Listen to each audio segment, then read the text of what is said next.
রমজান মাস এলেই কিন্তু একটা প্রশ্ন আমাদের অনেকের মনেই ঘুরপাক খায়, তাই না? তো আজকের এই আলোচনাতে আমরা ঠিক সেই প্রশ্নটা নিয়ে কথা বলবো আর দেখব যে সুন্নাহর আলোকে এর উত্তরটা ঠিক কি। আচ্ছা, তাহলে একদম সরাসরি মূল প্রশ্নেই চলে আসে, যে প্রশ্নটা আসলে আমাদের অনেকেকেই ভাবায়, তারাবি নামাজ আসলে কত রাকাত? ৮ রাকাত নাকি ২০ রাকাত? আজকের আলোচনাটা আমরা কিভাবে সাজিয়েছি, চলুন এক ঝলকে দেখে নিই। আমরা একটার উপর একটা ধাপ ধরে এগোব আর প্রতিটি দৃষ্টিভঙ্গির পেছনের প্রমাণগুলো খতিয়ে দেখব। প্রশ্ন হলো, এই যে ভিন্ন ভিন্ন মত, এটা আসলে আসলো কোথা থেকে? চলুন প্রথমে একটু প্রেক্ষাপটটা বোঝার চেষ্টা করি আর দেখি যে কেন এই বিষয়টা ইবাদতকারী হিসেবে আমাদের জন্য এত গুরুত্বপূর্ণ। প্রথমে আমরা দেখব যারা বলেন তারাবিহ ২০ রাকাত, তাদের প্রধান দলিল বা প্রমাণটা কি। এই যে ২০ রাকাত পড়ার যে প্রচলন, এর মূল ভিত্তি হিসেবে প্রায় এই বর্ণনাটা সামনে আনা হয়। বলা হয় যে উমর ইবনুল খাত্তাব রাদিয়াল্লাহু আনহুর সময়ে মানুষ রমজানে ২০ রাকাত তারাবি পড়তেন, আর এই কথাটা বর্ণনা করেছেন ইয়াজিদ ইবনুর রমান। কিন্তু একটা ব্যাপার আমাদের বুঝতে হবে, হাদিস শাস্ত্রের একটা মূলনীতি হল সব বর্ণনা কিন্তু একরকম শক্তিশালী হয় না।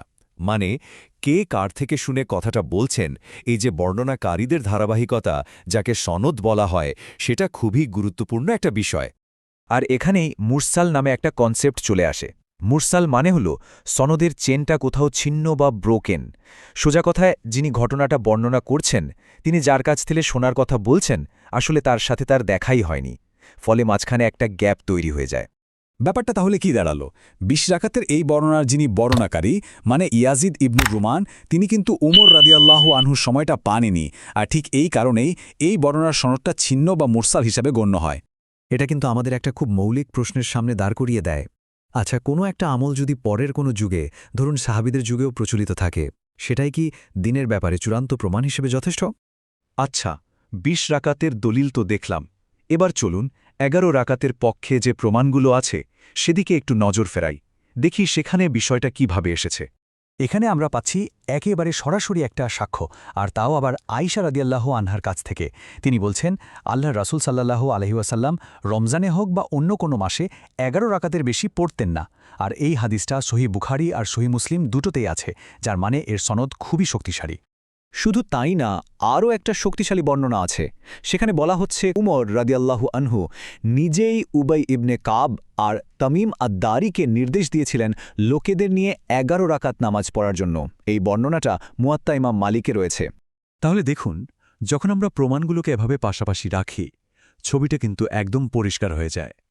একদিকে ২০ রাকাতের বর্ণনা, যার সনদ মুরসাল বা ছিন্ন, আর অন্যদিকে ১১ রাকাতের পক্ষে দুটো বর্ণনা, একটা সরাসরি নবী সাল্লাল্লাহু আলাইহি সাল্লামের আমল, অন্যটা উমর রাদিয়াল্লাহুর নির্দেশ, আর দুটোই শক্তিশালী সনদে প্রমাণিত।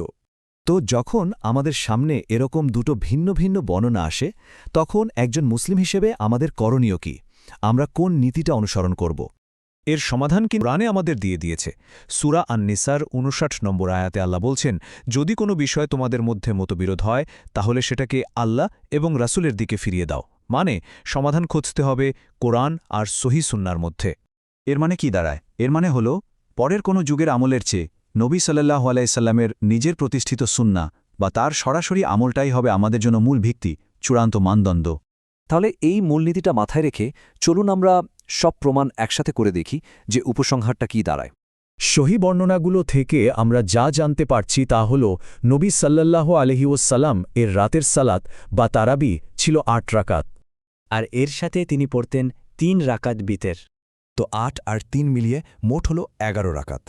আর এটাই ছিল নবী মুহাম্মদ সাল্লাল্লাহু আলাইহি ওয়াসাল্লামের নিয়মিত আমল বা প্রতিষ্ঠিত সুন্নাহ।